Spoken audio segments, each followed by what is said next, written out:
Okay,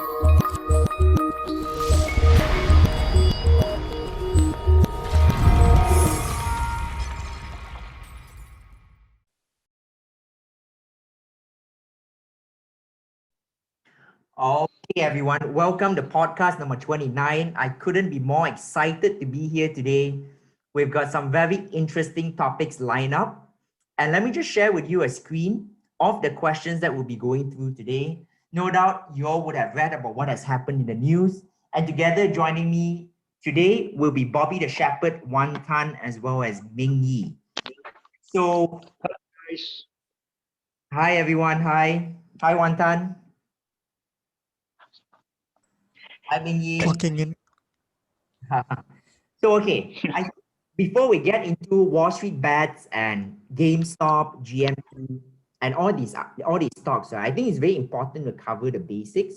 So I know some of the members of our audience are sophisticated finance people. They might have professional qualifications, but there are also people who have joined us today who may not be that familiar. So if you're familiar with these concepts, bear with us for a while. We'll get to the interesting bits from question 6, 7 onwards, but it's important to cover the basics as well, right? For the benefit of everyone.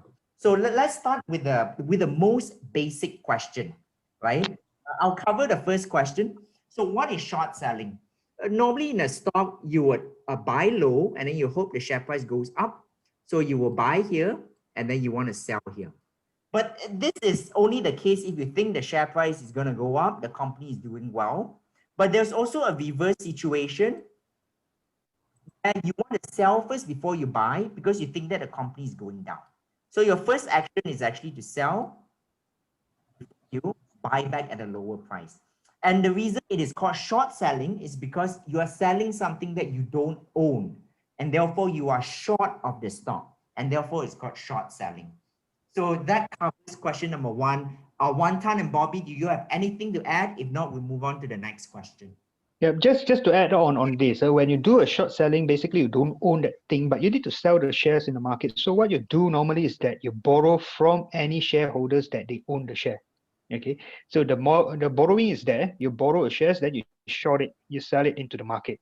Okay, so when the price goes down, you buy back at a lower price. All right, you take the shares, you return back to the lender. Okay, so that's the whole concept of short selling. So basically, Okay. Yeah, and then you can also short. You can what the 40% short interest meant in the GameStop example, right? I think a lot of people also was a bit confused what it meant. So maybe we can take some time to explain that. It's really, really simple. Like for example, to build on Bobby's point, right? If I borrow the share from Ali, all right, and then I sort of short it, right? And then that same share, let's just say it was sold to, when you short it, someone has to buy it. So it was sold to Mutu, right? And then I borrow that same stock from Mutu and then I sell it again. That means that it has been sold twice, correct or not? It's been sold once when I borrowed it from Ali, and then when Mutu bought it, I borrowed it again from Mutu and then I sold it, even though I never had ownership of the stock. So that's when your short interest can be more than one. So in this Ali and Mutu case, it becomes 200% short interest. So hopefully that explains it in a simpler manner. Right. So basically what's happening is the same piece of share is being shorted multiple times as it passes hand from one person to the next. Mm. Okay, cool. Mingy, do you have anything else to add? If not, we'll move on to the second question. What is free float? Nothing. Okay, great. So, okay, let's talk about free float. Bobby, I'm going to let you take this question. What is free float and why does it matter? okay, just put it this way. When we talk about free float shares, we are talking about shares that are freely available to trade in the markets, right? Because here's the condition: if let's say I have 100,000, let's say I have 100,000 shares being issued by this company, so free float are the one that are not holding by investors. All right, tightly, because some of the investor, right, if I get the shares like 5% of the total outstanding, I'll hold it forever, 10, 20 years. That is the major shareholders, right? They hold it because they have interest. Okay, so those are actually available to trade in the market, we call it a free float shares, all right? Not holding by big institution, not holding by the founders, so on and so forth. Okay. Now the free float is very important in this scenario as well, for this GameStop space as well, because it telling you that if let's say there's a lesser free floats in the market, it will be easier to move the price, be it sell or buy. Okay, it will be easier to move the price because the number of shares is very little. And this free float is also very important, whereby Ali and Motu cases just now. What it means here is that if let's say everyone calls back the share, okay, I lend you a share, right, to short.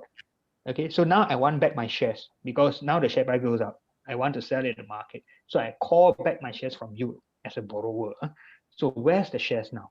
So one of the situations that actually happening now in the market is actually they are scrambling around looking for shares.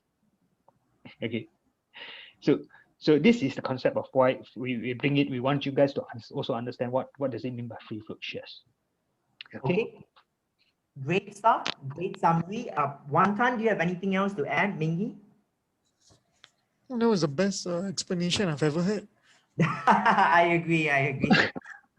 So let's move on to the next question. Okay, we have to talk a little bit about options as well, because options came into play in the whole GME episode.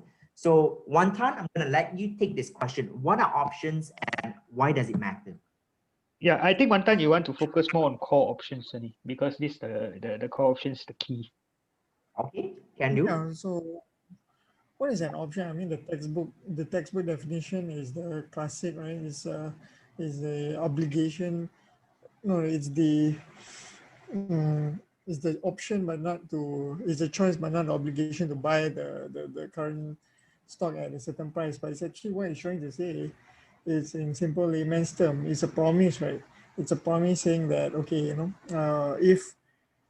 if this particular stock hits a certain price in the future, yeah, you can sell that particular stock to me at this current price. So where I make money off is in the payoff. So the payoff being the strike price, the difference between what we promised to exchange it at in the beginning and what the current price is. As simple as that. Yep, absolutely. So in this case, once you have hit your strike price and the share price goes above your strike price, every dollar it goes up is $1 of profit for your options. Bobby, do you have anything else to add? If not, we'll move on to the next question. We've got quite a few. Nope, I think we should move on. Yeah. Okay, awesome. Question number 4. What happens when the share price goes up or down to short sellers? We have covered this a little bit, so I'll just do a very quick summary. Short sellers lose money when the share price goes up, right? It's the opposite of when you buy a stock. When the share price goes up, if you buy the stock, you make money. But for short sellers, they lose money when the share price goes up. They make money when the share price goes down. So what happens when the share price keeps going up? 2 things they can do, right? 2 things they can do. Okay, I'm only going to talk about what happens when the share price goes up. Yeah.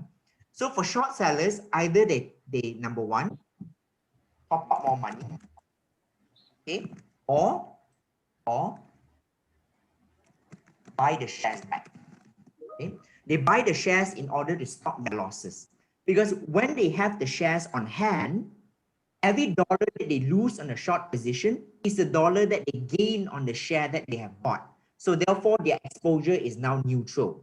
They have no more exposure from the moment they buy back the shares. But if they want to hold on to their short position, they might have to top up their margins or top up their money, right? So there are only 2 things that can happen. But there is a problem with the second option, because when you want to stop your losses by buying back the shares, because the float is so low, right? We talked about float early on. Because the float is so low, the very action of you buying back the shares makes the share price goes even higher, and you lose even more money before you can completely buy all the shares that you need to buy to cover your short position. Okay, so this again will be related a bit later on to short squeeze, so I'm going to leave it for later. Now let's spend a very short minute talking about delta hedging. I think this question is best answered by Bobby. Bobby, you want to take us through delta hedging for core options?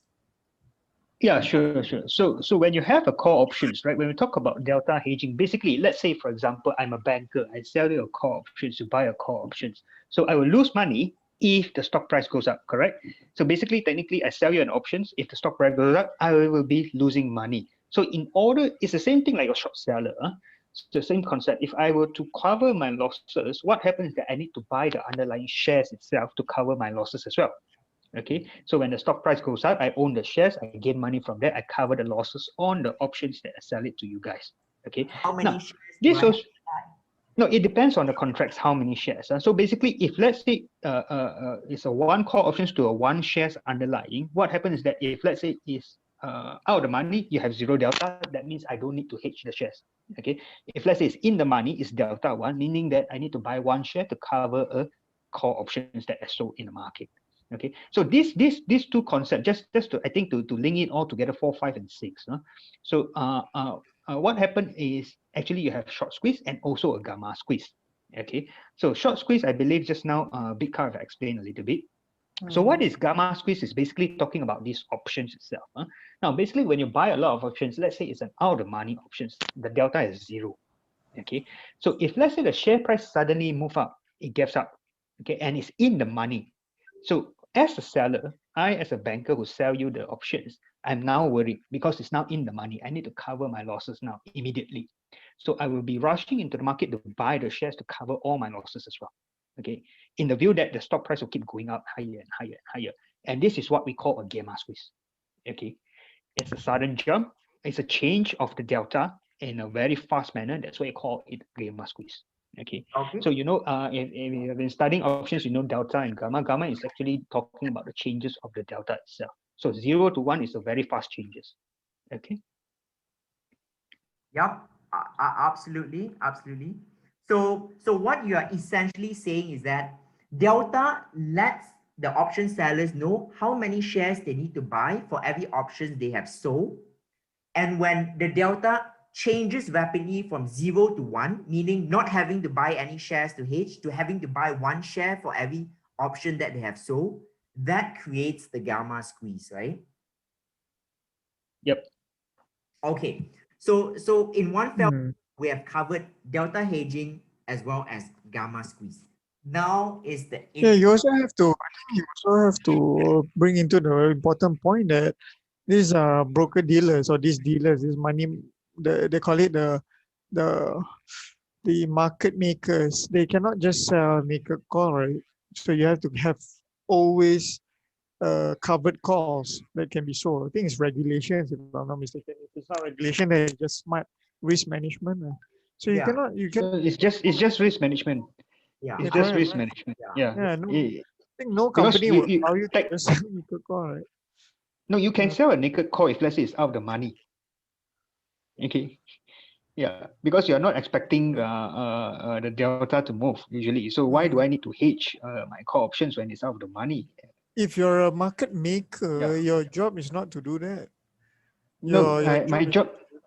No, I can't because why do I need to hedge? I will lose money if the if you're a share price market keep maker, going down. Yeah, yeah. you have to hedge lah. No, Because no. If let's say no, you're you not see, if let's say it's out of the money, why do I need to hedge? or Okay. if you're out of the money, if you're Yeah, far, that's the thing. Yeah, that's the thing. What happened to this gamma squeeze? Because you don't hedge at first because it's far out of money. It's a I sudden think jump in your both of delta. you, Yeah. I think both of you have valid points, right? They are both legit strategies. Selling a naked call option is a strategy where you hedge using delta, right? This is delta. But selling a covered call is also a strategy. So I think both of you have good points. But I think what the gamma squeeze is really about is that 0 to 1 tells you how many shares you need to buy for every option that you have sold. So when it suddenly goes from 0 to 1, from not having to buy any shares to suddenly having to buy one share for every option that you have sold, that to me is the essence of a gamma squeeze, right? So when buying the shares, the share price goes even higher, you have to buy more, right? If it's 0.5, you buy half a share for every option that you have sold. So essentially one share for every two options that you have sold. But as it goes up to 1, you have to buy one share for every option, right? So the rapid change in delta is the thing that we identify with a gamma squeeze. But okay, let's not, without further ado, right, let's talk about Wall Street bets because this is like the most Yeah. tale ever. It's about the small guys against the big guys. So with that in mind, I'm going to share with you another screen. So for those of you who don't know, right, Wall Street Bets is a Reddit thread. Okay, Reddit is like this forum. You can go on and you can talk about shit. And Wall Street Bets is one of the more famous one. It was started back many, many years ago, but only became very, very famous, right? And on this forum, you can talk about anything. You can talk about stocks. You can talk about, anything you want. You can gamble on stocks. You can find ideas on these stocks, anything you want to do. I'm going to give each of you 1 minute. Tell me what you know about Wall Street Bets, starting with Bobby, and then we'll move on to Wan Tan. Okay. Okay. Last week, I've went into this Reddit post itself created by this Wall Street Bet. So I find it quite amazing in a sense that now there's a lot more people in that post. But during that time, I find quite amazing is that the level of their understanding and the knowledge that they have in the market itself is quite good. Okay, Yeah. to be fair, okay, it could be better than some of the bankers or some financial investors as well. Okay, because they are the one who started talking about short squeeze. They are the one who actually talking about gamma squeeze as well. Okay. So it's so interesting to see that actually they are so knowledgeable, and then they're good in fundamental analysis as well. So I think I'm quite amazed and I'm quite surprised the level of their knowledge that they have. Mm-hmm. I can't say for now because they have more users actually joining into the Reddit post itself, the forum itself. So yeah, it comes. Yeah, the rest I'm not sure. But during that time, it gave me feels that they're actually very good. Okay, fair point. Good summary. So basically, I think that Wall Street Bets are not just some stupid retailers. There are some pretty smart people in there who are sharing their ideas with everyone else. Okay, Wan Tan, what are your views on Wall Street Bets? Very quickly, 1 minute. Yeah, actually, I've been following. I've subscribed to that one a long time already. I think a few years of me on Wall Street Bets. But this is seriously the first time I've ever seen this kind of thing happening. Before this, it was mostly lost pawn, where people would just put their screenshots of how much they've lost, how much they've bet, and then how much it has gone down to zero, and so on and so forth. So this is something very different. Very different. Okay. Came out of nowhere, to be honest. Yeah. This is like a bit out of the, out of the blue, right? Just suddenly. Okay, I think I have further to add. I think some of the posts that you see here, just go on Wall Street Bets, read some of the stuff. If you have professional finance qualification, you see that actually they know what they are talking about. The whole talk about the gamma squeeze, the short squeeze came from Wall Street Bets. And they managed to convince enough people to join in the buying rally that Melvin Capital, which we'll talk about very shortly, was absolutely butchered by Wall Street Bets. Okay, so let's jump on to the next question. Who is DeepFuckingValue? Okay, this is a guy, this is a user on Wall Street Bets. He is now infamous. He's known as the original gangster, the OG. Wan Tan, we'll start with you. What do you know about DeepFuckingValue? Just whatever what was reported on the FT 2 days ago, right, where they did a profile on him. I think his real name is Keith Gill. He wears a bandana. He wears a red bandana of all the things. Calls himself Roaring Kitty. Yeah. And has a YouTube channel called Roaring Kitty. Gosh, this is the new hedge fund managers, man. Gone are the days, man. Warren Buffett, who? Now it's Roaring Kitty. Yeah.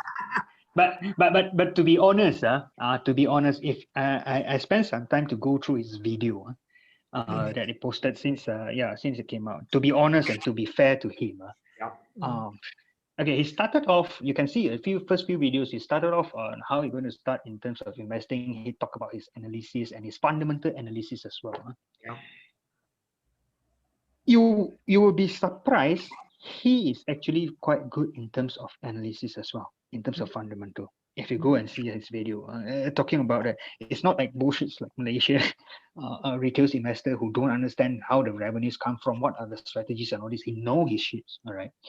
And he also knows that how many percent is the short interest on these stocks as well. Okay, so if you have been following him, okay, There's one thing I wanted to highlight. Just put it this way, huh? Yes, they are retail investors, but they are smart retail investors. All right. So Yeah. he's a very decent guy, very humble. If you went through his video, he's a very humble guy. Just put it this way. And what the media has portrayed currently to him, I think is not fair. I think it's not fair in the sense that they said there's things like they are a bunch of monkeys, all right, that buys stocks, so and so forth. That's what I think is not fair. Just put it this way. Can I just stop you that we haven't really explained why deep fucking value is so famous? And let me fill in the gaps. The reason deep fucking famous is because, first of all, that's his username on this Wall Street Bets forum. And he is famous because he bought call options on GME at very, very low prices. And he also bought stocks of GME when they were like $16 or $4, right? So you can imagine for $4 and $16, it's now up to $400. He has made a shit ton of money, apparently up to 22 million US dollars over the past week. He can retire and do nothing for the rest of his life, right? But he has also call options very cheap, maybe only 50 cents or $1 for those call options. And now those call options are worth hundreds of dollars each, right? So he has made a shit ton of money. He has started exercising his call options and then selling the shares at the high and then pocketing the profits into cash, right? So up to today, he has made 22 million. He still has some holdings in GME. He still has some call options in GME. If the share price of GME goes up to $1,000, he's gonna make even more money. And I think we got something in the chat group earlier on, right? Sherilyn, that apparently the guy Kim Gill, right, is also a CFA charter holder. So it's no surprise that he knows. And I think she's posted the link in the chat group. I will check it out a bit later on. Okay, so let's go to the next question then, because we've got quite a few to go through. Okay, let's talk about Melvin Capital. So we've set the background with what are short selling, free floats options, delta hedging, gamma squeeze, Wall Street Bets, how it happened, deep fucking value, who he is. He's now a legend. Now let's bring in the victim of this case, right? Who is Melvin Capital? Han, I'm going to start with you. Tell us, who is Melvin Capital? Sorry, who? Who is Melvin Capital, Wantan? Oh, you asked me. Who is Melvin Capital? Well, it's not a who, it's a what, isn't it? It's a hedge fund run by a guy called Gabe Plotkin. And then I actually did some reading into this. And man, these guys are really smart. These guys are really smart. So this Gabe Plotkin guy made about $300 million last year, if I'm not mistaken. He comes from another, like a long line of, we call them the legendary pedigree in this hedge fund industry. He's from SAC, right? Steve Cohen and his own hedge fund. And they used to run billions of dollars and made even more, man. These are really smart people, I have to say. So we know about Melvin. Would it be fair to say? I think just want to add on. Go ahead. Just wanted to add on a little bit on Melvin Capital. So basically, the strategy is just to short the market. All right. So they with Citadel, which is in question number 10, there are actually shorting the same stock, which is GME as well, whether it's funded or shorted together. Okay. So I think it's just to add on that only. Wait, hold on. First of all, right, are they only a fund that only shorts? I really no. They are not the only fund. They are not the only fund that short. Is the strategy only to short? That's not right? Mainly. No, it's not. It's a typical hedge fund. It's a long short. Yeah. It's a normal long short of fund. And I think the thing about these kind of stories is sort of, all these things that we read in the paper and stuff like this, all of these, you kind of distorts the understanding of what short selling is really about and how it really helps in the investment process. The whole point of short selling is to enable you to raise even more cash so that you can put it into your best ideas, right? Short selling isn't this sort of like evil evil kind of a mechanism that, you know, some rich people try and push down the price and bankrupt companies. That's not the, that's a very naive way of thinking about No, I think to be short fair selling, you I know? think to be fair, you have the point as well. Short selling is not mainly to push down the price or so on and so forth, but their interest is to have the price go down. Okay. No, Yeah, you it's not short. about having the price go down. No, It's it's in there. about No. If let's say the interest is not in the price going down, why at the heck at the first place is short? Because their interest is to have the price to I mean the price need to go down for them to make money. Just put it this way. So that's the reason why it's short, right? correct. It's the Yeah. opposite. It's the exact same opposite when you buy a stock, right? When you buy a stock, it's because your view is that the companies is massively underpriced, and then there is some return upside in the future, right? That's the opposite mirror of that. It's that you're looking at a business.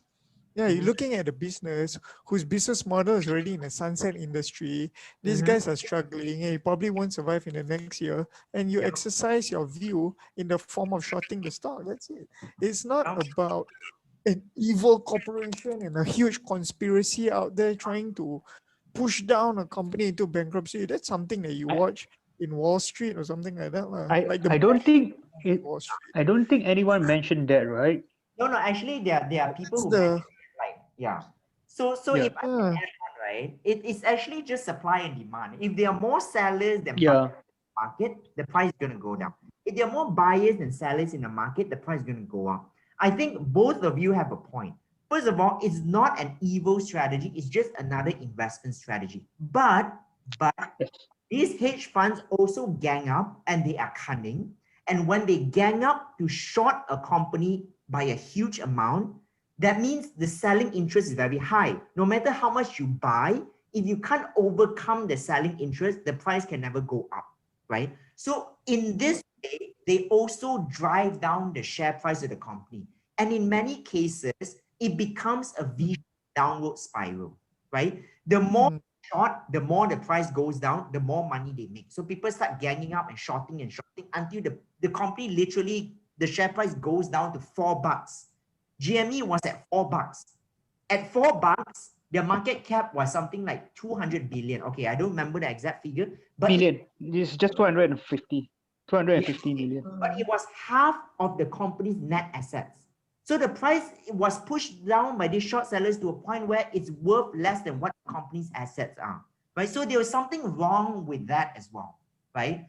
But again, how wrong is that? There are many stocks in the market that are way above their fair value. So we don't really view it as evil when the share price is overvalued. Why should we view it evil as well when, because of short selling, the price becomes severely undervalued? I think it's just right. I don't think they are evil, right? It's just like Wantan said, it's a strategy that they have. Okay. But the part whereby they're ganging up and all this, that's a different kind of story to put it in that way, lah, if let's say you want to say it. Yeah. But the strategy itself has no fault. All right. It's a free market. So this brings the questions to the next one. It's a free market. You are freely available to short whatever shares you want. Then why the heck that Robinhood shut down the new trades for GME? Yes. It's a completely different story. Right. Okay, Wantan, you seem to have some views. We want to hear your views. So what do you think happened? Go ahead, guys. So this one I want to hear. So okay. Let me just start off and let you guys add on, right? To me, I think there are some very legitimate and innocent reasons, and there are also some very shadowy and potentially nefarious reasons as to why Robinhood shut down trade for GME. And I'll let Bobby do the interesting analogy later on. To me, this is what happens, okay? Let's imagine, right? If a share price, right, goes slowly down, it goes slowly down and you have a short position. As the price goes down bit by bit, day by day, once it hits a certain level, you have to top up with money. Remember earlier on I said, if the share price, I'm having the wrong time. Let me clear this. With a short selling position, you lose money when the share price goes up. So as the share price goes up every day, you either have to top up with more money or you have to buy the shares if you have a short interest. On a platform like Robinhood, the only way is to top up with more money. Okay. Now, this happens very nicely if the share price goes up very slowly. But you have a situation where the share price goes up like this, okay? The share price literally goes up like this. And if you have a sort of long position, the share price goes up and it goes down like this. Within a day, it can go from $100 to $300. Now imagine you're a Robinhood user, right? You bought in here. You bought in at $300. As the share price slowly, if it slowly comes down, you have time to top up your money. But then the next day, right, within 10 minutes, it can drop back down to $100. Now, if you did not have enough money in your Robinhood account to cover for all these losses, right? Especially if you're buying on leverage, on margin, 10 times leverage, right? 5 times leverage, all these are available on their platform, right? 10 times leverage means you only have 10% margin. 5 times leverage means you have 20% margin, right? But the share price drops by 67% within 10 minutes, and you only have 20% margin. Your entire margin and more is wiped out within 10 minutes. Who has to cover the additional loss? No surprise, the answer is Robinhood. That's why they say it's so volatile, we either don't allow margin plays anymore, or we stop trading. Unfortunately for them, I think they made the wrong decision. They decided to short trading. They should have reduced margin, they should have increased margin requirements and reduced leverage, or allow people to buy fully with cash only and not allow margin. So that's my... Wait, let me correct you. Wait, let me correct one word that you said. You said that Robinhood stopped trading, right? That's wrong. Robinhood didn't stop trading. Robinhood stopped buying, not the selling of the stock. Yeah. You know what I'm saying? No, So yeah. if What I think they what Big allowed Try is trying to selling, say if is, they wait, if they allowed selling, right? Then this thing where you're talking about will still have happened. What the stock will have come down a lot more. There's only one way it will go down, which is down, which will then tank Robinhood. So that theory doesn't hold up, right? No, if the share price came down, it would have hurt the Robinhood, because when the share price comes down and the customer don't have enough margin in their accounts, who is going to cover for the additional losses? Correct. Robinhood, right? So then if you're saying that Robinhood stopped stopped trading to save Robinhood, that's not true, right? Because Robinhood didn't stop people from selling. They only stopped people from buying. That means that the only way that people could get out of the stock was to sell. Fair point. You see what I mean? I take that. Yeah, that's so so they continued allowing their customers to sell, which, if you're following your logic, would have just killed Robinhood. Yeah, would have hurt their interest. So the other reason potentially they stopped trading was the official reason they gave us, which is because of regulatory reasons, right? Because of margin requirements, money that they had to deposit with their brokers, they needed to stop trading because they were facing some, well, they wouldn't admit it, but some liquidity issues. Yep. Do you have anything else to add on? Bobby, I'm sure you do one ton as well. I think at the end of the day, it's a combination, probably some regulatory pressure also to do this. But it's very strange that you only close one side of the trade. Normally, I mean, like even in Bursa also, if you've got UMA, if you've got UMA, your unusual market activity, they stop both sides, right? Correct or not? Yeah. No, just to put it this way, they have no rights to stop any trades in a free market, especially in the US. Just put it this way. All right. Only the exchange have the power, all right, to stop the trade. If let's say something is not right. Right. It's not as a platform. It's not as a trading platform to stop it. They don't have that power to stop it in a way. And you are just blatantly doing some dodgy stuff at the back. Now, just to bring up this, actually Robinhood is actually owned by Citadel as well. Okay, so that's the reason why some of the people, they're saying that it's the best interest for Robinhood to stop the trades during that time. Okay, due to the shareholding of shareholders of this Citadel. Okay. We also need I think sorry, Bobby, we need to give some background.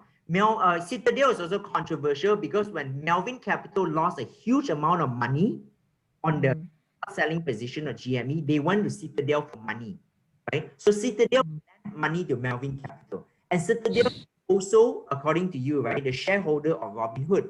And therefore, Citadel has conflict of interest. Do they want to save Melvin more by allowing the share price to come down? Or do they want to save Robinhood, right? Which according to logic, would be hurt by the share price coming down rapidly. So I think maybe it was the best of both worlds. They shut down buy trades for a short period of time, allow the share price to come down, allow certain hedge funds to exit their short positions, right? And they reallow it so that the share price could go up and their customers would benefit as well. Perhaps. I have no idea. It could be a combination of them trying to please both their shareholders as well as their customers.